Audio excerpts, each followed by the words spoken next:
오늘 다니엘 2장 36절에서 49절의 말씀을 보면 다니엘은 이제 담대하게 왕 앞에 나아가서 그 느부갓네살 왕이 꾸었던 그 꿈에 대한 해석을 왕에게 들려주는 내용입니다.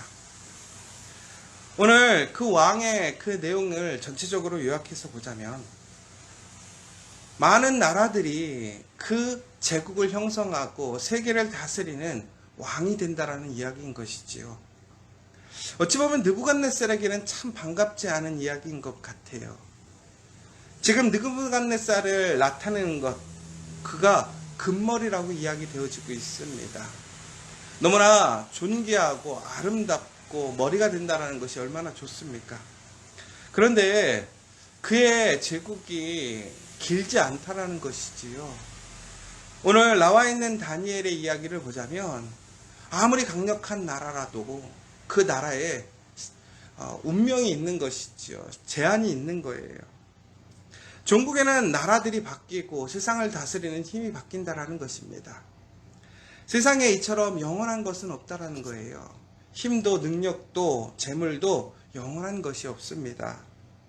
그러면서 다시 한번 이러한 제국을 다스리는 나라들을 살펴볼 때에는 그 제국이 어떤 다른 나라들보다 더욱더 강력하고 힘이 있는 모습들도 있지만 또 어떤 나라는요, 약간은 부족하고 연약한 나라도 그 나라가 정말 강력하게 세워지는 것을 보게 됩니다.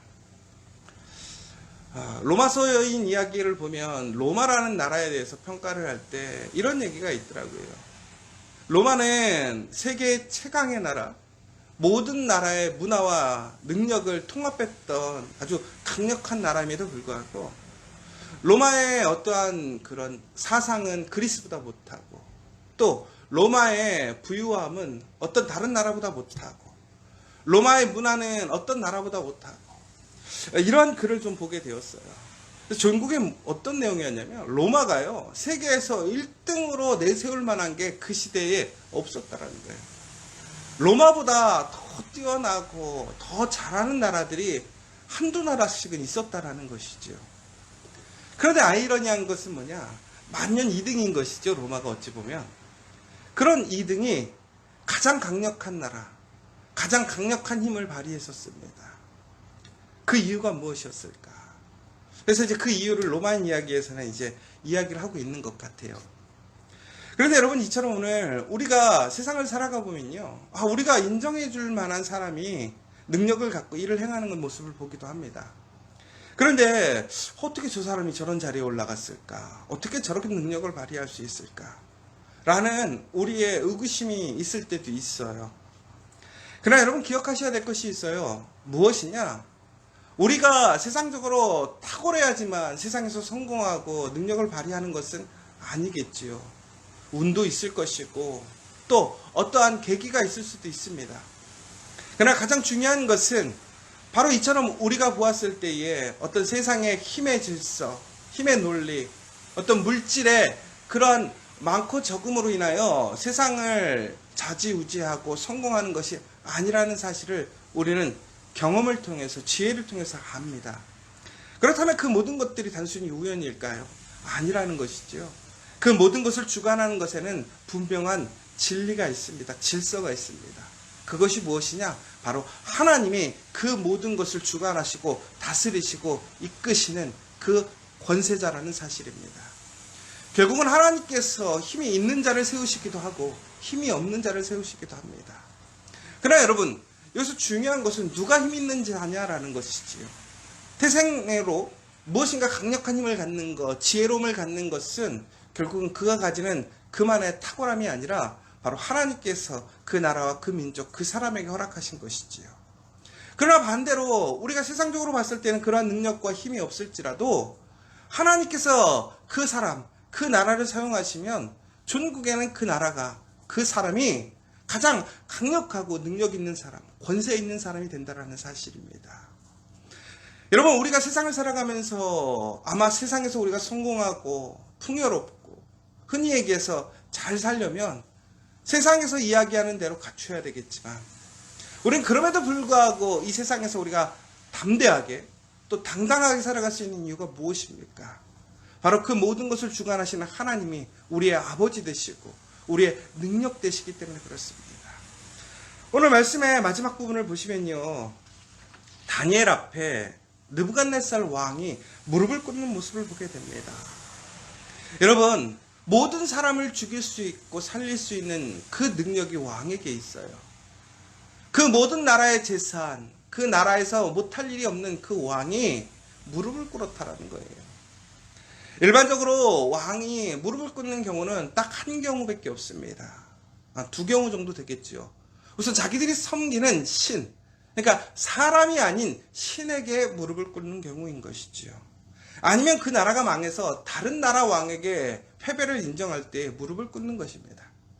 그런데 오늘 이 느부갓네살 왕은 누구에게 무릎을 꿇느냐? 다니엘에게 무릎을 꿇었어요. 다니엘이 누구입니까? 그 나라에, 다시 얘기하자면 느부갓네살의 부하인 것이죠. 종인 거예요. 엄밀히 보면 노예인 것입니다. 그런데 그 노예 앞에 무릎을 꿇고 절을 했다라고 나와 있어요. 그리고 수많은 예물과 향품을 그에게 주었다라고 얘기하고 있습니다. 다니엘이 어떻게 이렇게 권세가 있게 되었습니까? 힘이 있게 되었습니까? 결론적으로는 다니엘이 오늘 느부갓네살의 말도 안 되는 그 꿈의 해석을 그가 이루어냈기 때문에 그렇습니다.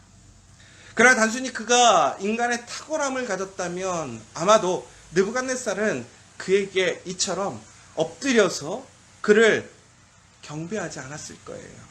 오늘 느부갓네살이 경배하는 대상은 다니엘이 아니라 누구입니까? 바로 그 은밀한 것을 밝히시고 그 모든 것을 주관하시고 아시는 하나님을 인정하기 때문에 그렇다라는 거예요.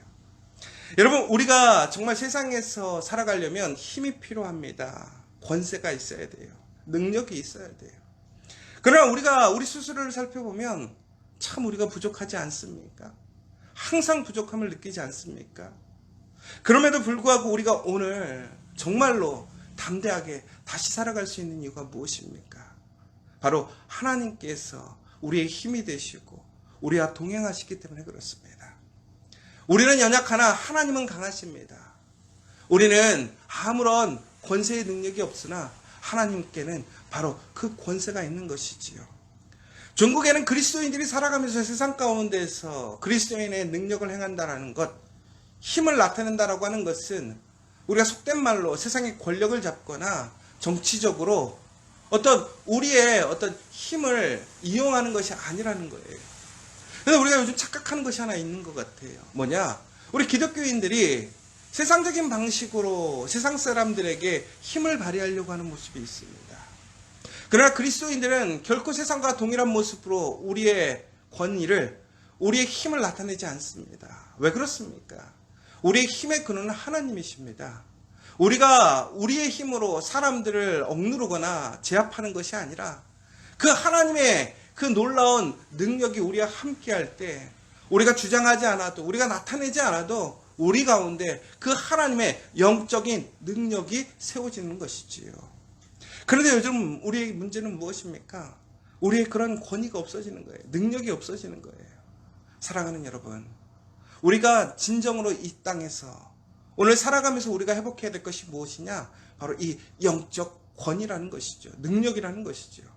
그러나 영적인 권능과 능력은 결국은 우리가 스스로 발휘하고 얻는 것이 아니라 이것은 오직 하나님과 함께 할 때에 하나님의 그러한 음성에 순종하고 하나님 앞에 철저히 순종하며 충성스러운 그 믿음의 길을 걸어가는 사람들에게 하나님의 권세가 세워지는 거예요. 여러분, 우리가 정말로 세상에서 부끄럽지 않게 담대하게 살아갈 수 있는 이유가 무엇입니까? 내가 많은 것을 가지지 않아도, 세상에서 유명하지 않아도 우리가 부끄럽지 않고 우리 마음에 평안함과 기쁨과 정말 우리 안에 자부심을 갖고 살아갈 수 있는 이유가 뭐예요? 바로 우리 하나님께서 우리의 아버지 되시고 우리의 능력 되시기 때문에 그렇지 않습니까? 여러분, 좋은 부모를 두고 있다는 것이 어찌 보면 우리에게 많은 유익이 되기도 하고 또한 그것이 우리에게 부담이 되기도 합니다. 그런데 여러분, 우리가 정말 힘들고 어려울 때, 무엇인가 도움이 필요할 때 우리 아버지가 그것을, 모든 것을 해결할 수 있는 능력이 되었을 때에 그 아버지의 자식임을 우리가 이야기할 수 있고 말할 수 있을 때, 그것을 통해서 우리가 그 어려움을 이겨내고 도움을 받을 수 있을 때 우리의 그 마음이 얼마나 뿌듯하고 행복합니까? 그런데 여러분, 우리 하나님 아버지께서 바로 우리의 그러한 보호자가 되시고 능력자가 되신다는 거예요. 오늘 여러분 다시 한번 그 사실을 기억하십시오. 더 나아가서 하나님께서는 이제 그 수많은 나라들은 세워졌다 없어지지만 하나님께서 이제 새로운 나라, 오직 하나님의 나라를 세우실 거라는 거예요. 우리가 알고 있는, 우리가 보는 이 나라들은 완벽한 것 같지만, 대단한 것 같지만 종국에는 그 나라의 운명이 있는 거예요. 제한이 있는 거예요.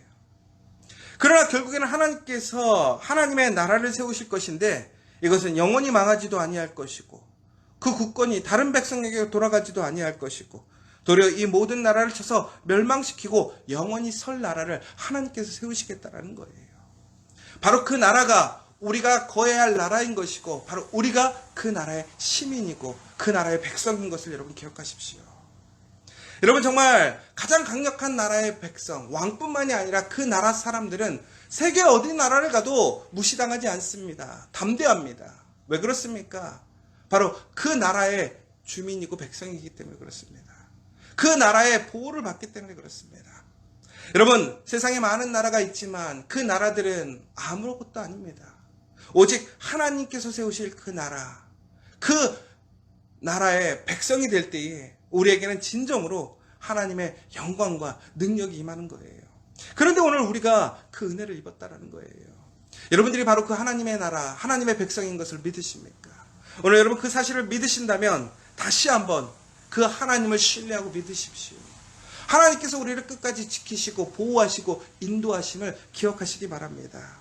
오늘 다니엘은 담대하게 하나님이 살아계심을, 그 모든 것의 주인이심을 다 느부갓네살에게 이야기했습니다. 그리고 숨겨진 것, 아무도 알 수 없는 그 사실을 이제 다니엘은 이야기합니다. 그것이 바로 하나님의 능력이고 하나님의 그 계획이었습니다.